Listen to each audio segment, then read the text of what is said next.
It's time.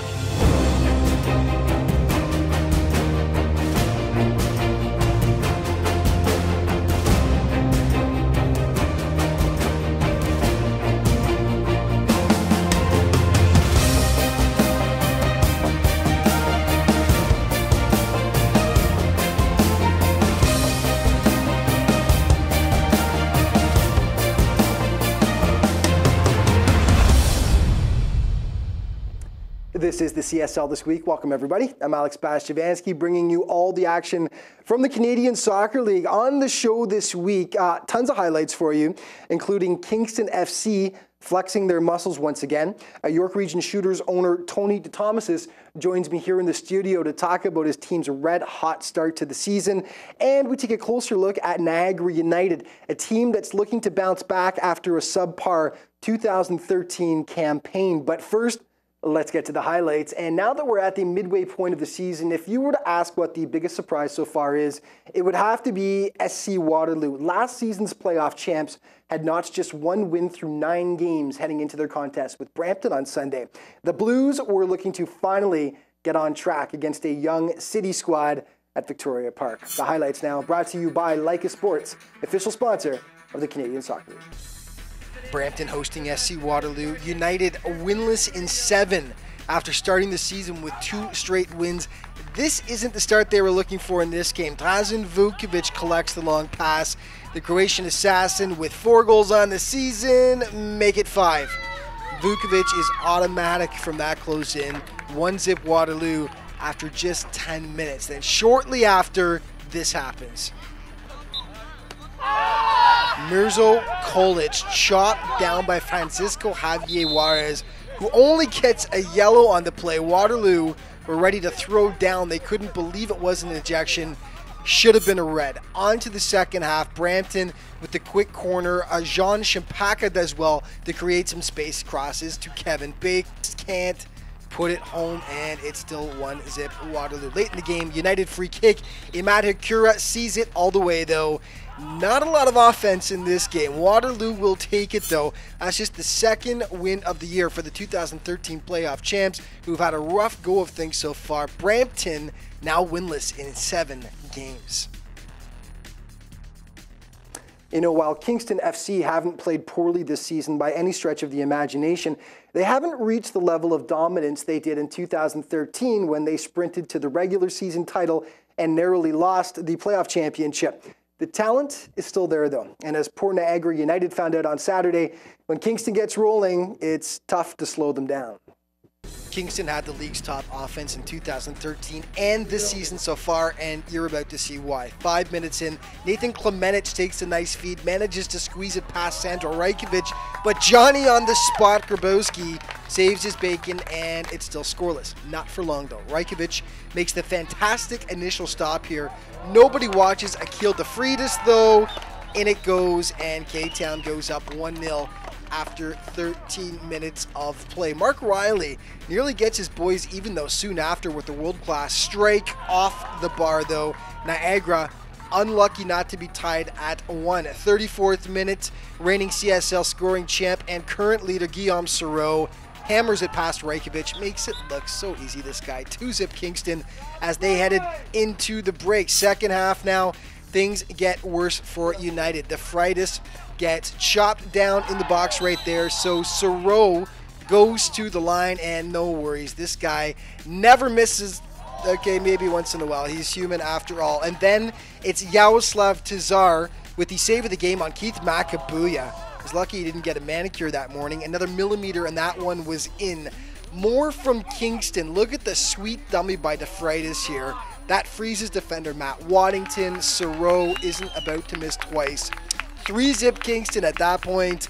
They'd add one more late to make it a 4-0 final. Poor Niagara, just overwhelmed on this day by the powerful Kingston offense. Let's check out some other game scores. Toronto, Croatia, doubles up London City 4-2 from Hellenich Field on July 26. And Burlington and the North York Astros postponed due to lightning on July 27th at Nelson Stadium. So that game is going to have to be rescheduled. And a quick look at the league standings. York Region on top, the final remaining undefeated team in the league. And on the bottom now, London City with just 7 points. Remember, CanadianSoccerLeague.ca for all the up-to-date statistics.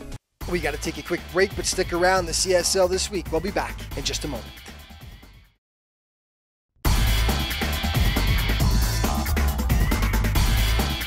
Welcome back. Well, it was a massive encounter last Sunday between York Region and Serbia. First place York, the only remaining undefeated team in the CSL, taking on the high-powered White Eagles, coming off a huge win over Kingston in their last game. Something had to give, and fans at St. Joan of Arc definitely got their money's worth.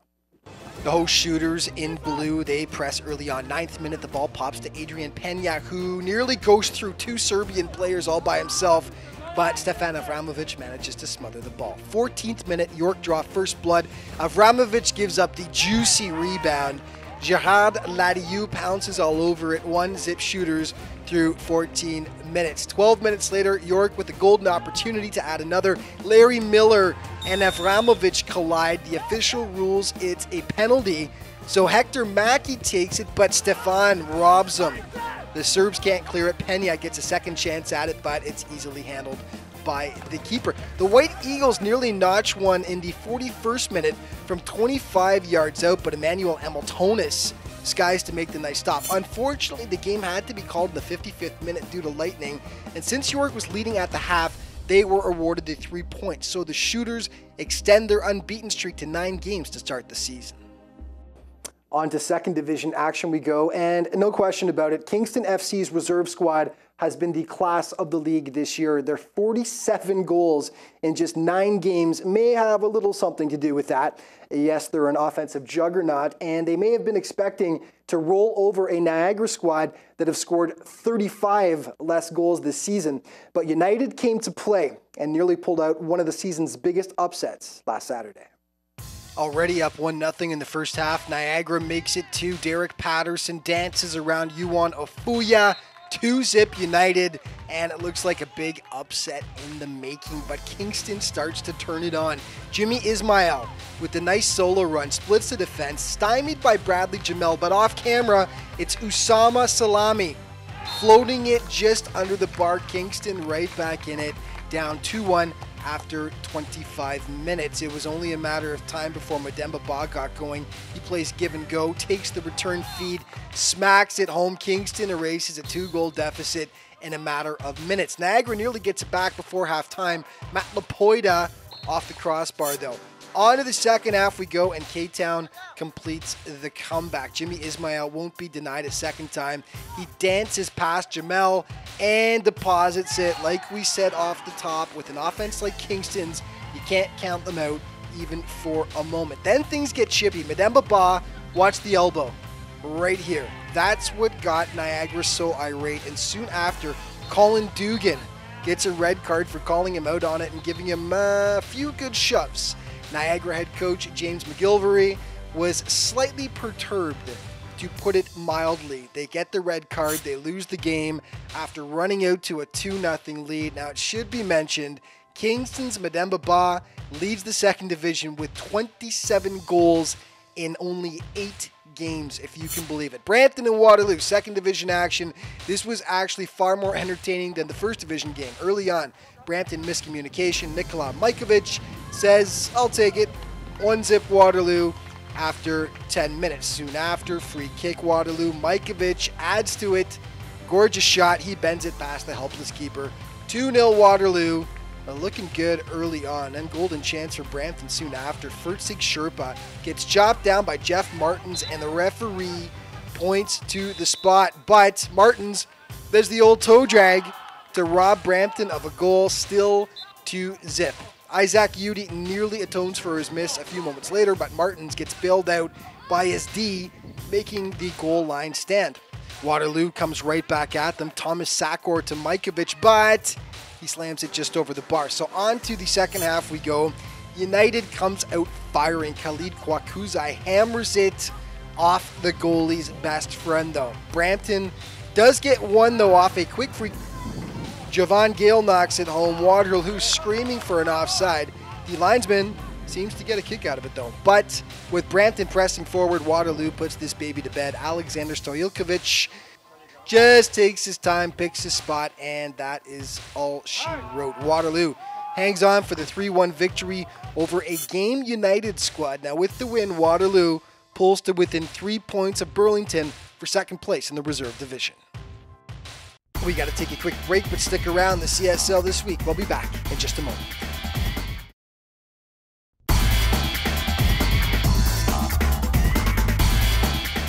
Welcome back. Tony DeThomas of the York Region Shooters, the owner of the York Region Shooters, actually joins me in the studio right now. Tony, welcome to the show. Thank you. So coming off another big win, nothing new for you guys this season, but this one you were discussing with me actually off camera was a good one. Serbian White Eagles have been playing exceptionally well lately, and you guys ended up beating them 1-0. That's correct. We're like everybody else. We look at the stats and we talk to other teams, other players, and they said Serbia is probably one of the best teams of the last 5 games. Right. They dominated, they had great goals, and they also were very stingy in defense. Yeah. Actually, they were as good as, if not better than we were. So in the change room, we told the players, this is probably your best test of the year. If you don't play well today, you're not a true champ. If you play well today, then you make a mark for the rest of the year. So take it to that next level. You pulled it out 1-0. Of course, shortened by lightning in the second half. Unfortunately, it was the weather rolled in, but still, you got the 3 points. So we're now at the midpoint of the season, and you guys are the last remaining undefeated team in the CSL. So I think it goes without saying that you're pretty happy with the way the team's been playing so far? Definitely, 80%. We're still not playing as good as I think we can. The Serbia game actually brought our level up to almost 95%. If we play at that level the rest of the year, then I'll be happy. Each year you guys have been right in the thick of things, right up near the top in the regular season anyway. Some playoff disappointments the last few years, but you guys have brought it every single season, always near the top of the standings.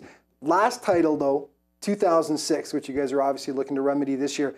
But that was a special year for you guys, obviously, going all the way, winning the playoff championship against a fantastic Serbian White Eagles team back in 2006. Oh, I agree. I think that Serbia team probably was the best team the CSL has ever had. Right. I mean, prior to that game, they beat us 5-0. Mm-hmm. So, we went in there saying, let's play as best as we can and hope for the best. Mm-hmm. And luckily, it came out our way. That was an incredible season for them. Their first year back in the league, of course, since, I guess, the early 1970s. And they came full force. They had over 1,000 fans a game, sometimes about 2,000, especially when they would face Toronto, Croatia, of course.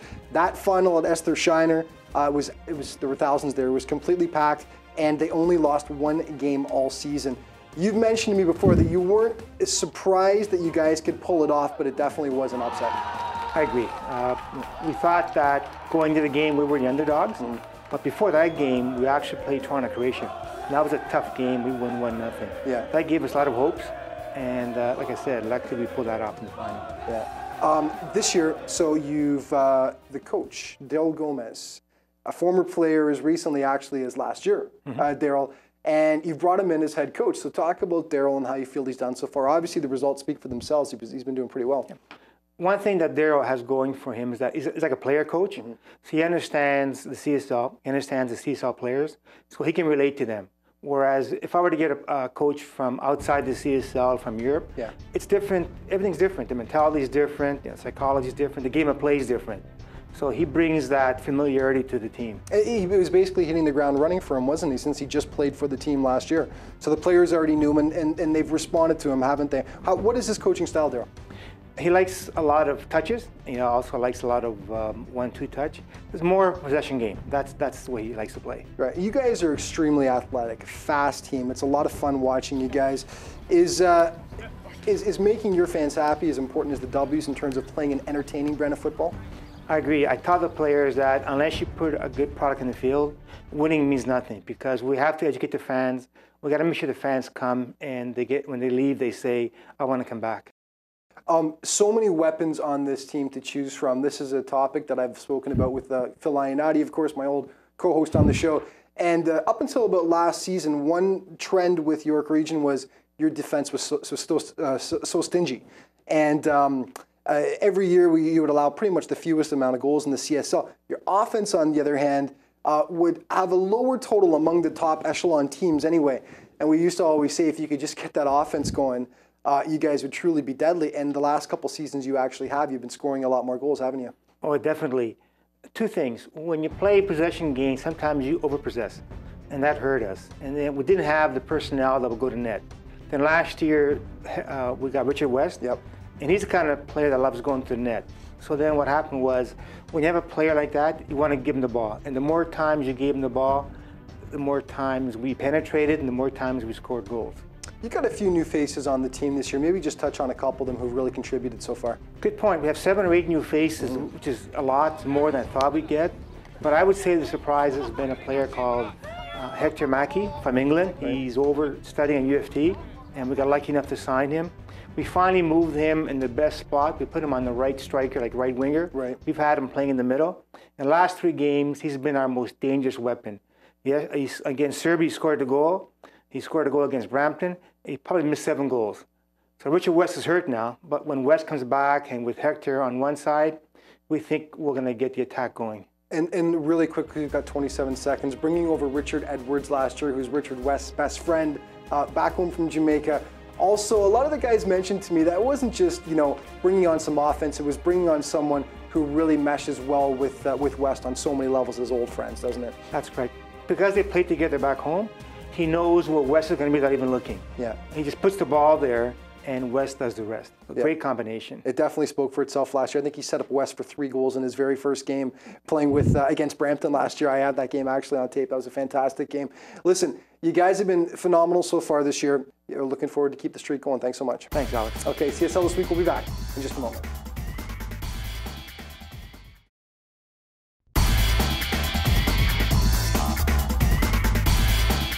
Welcome back. Well, Niagara United were instantly embraced by their home city when they came into the CSL First Division back in 2012, and they had some big wins to keep their fans happy. Last season, however, the club lost a bit of its mojo, and they slid to last place in the league. This year, the club is looking to get back on track. Currently, they sit in the 8th and final playoff spot, and they think they've got the pieces in place to make a run in the postseason. Niagara United, this week's CSL team report brought to you by Days Inn, official hotel of the Canadian Soccer League.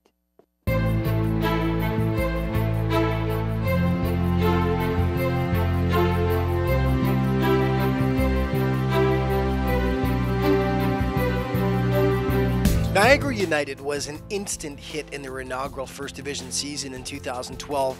First, there was an immediate rivalry with neighboring St. Catharines that was never dull. Second, the team drew fantastic crowds to Kalar Field. And thirdly, United rewarded their loyal fans with a playoff berth in their very first year. It was exciting. I mean, we all came over here. A bunch of us came over from Roma, and we started out really well. And then we hit a spell losing 7-8 games in a row. Then we put together, I think we won 7 games in a row to end the year to make the playoffs. And, it's always exciting to be, in the aftermath, so to speak, and playing for a championship. So.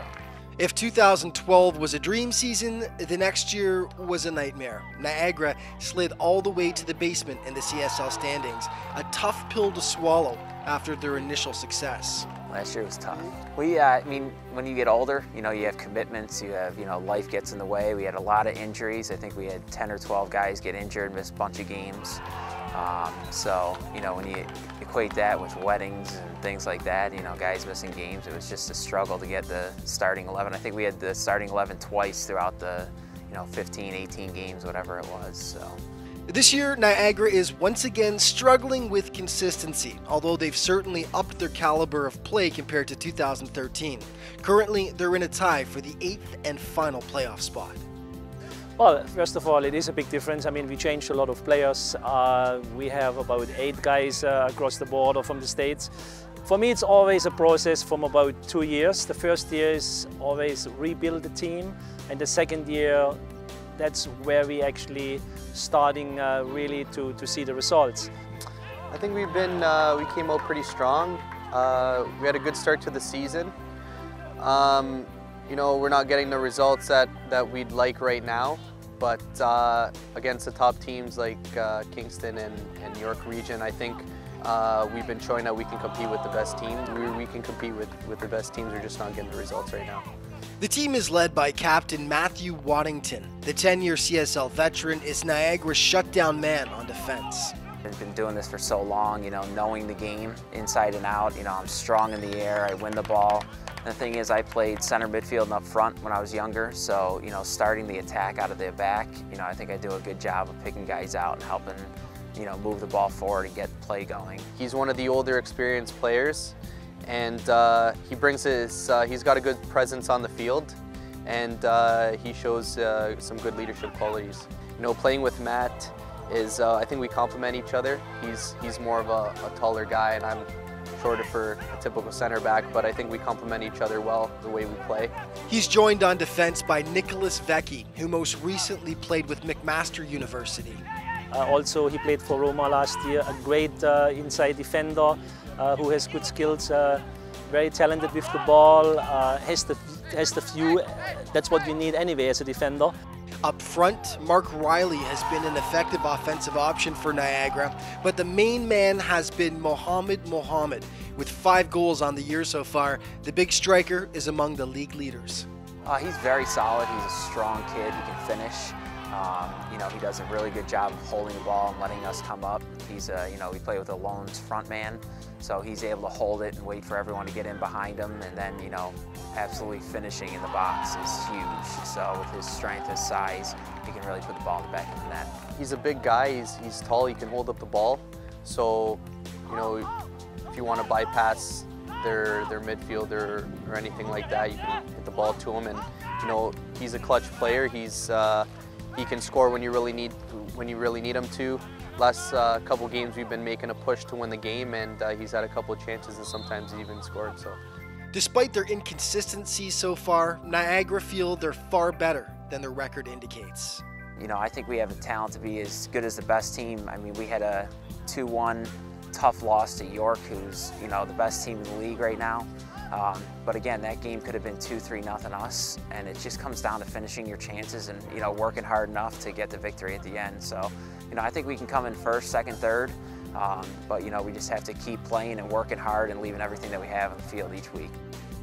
And just before we go, let's take a look at the play of the week, brought to you by Olympic Trophies, and it's got to be Yaroslav Tazar of Kingston FC, sprawling to make the save to rob Niagara. Beautiful stop. Watch how much he stretches out to get this one. Just gets his tips on it.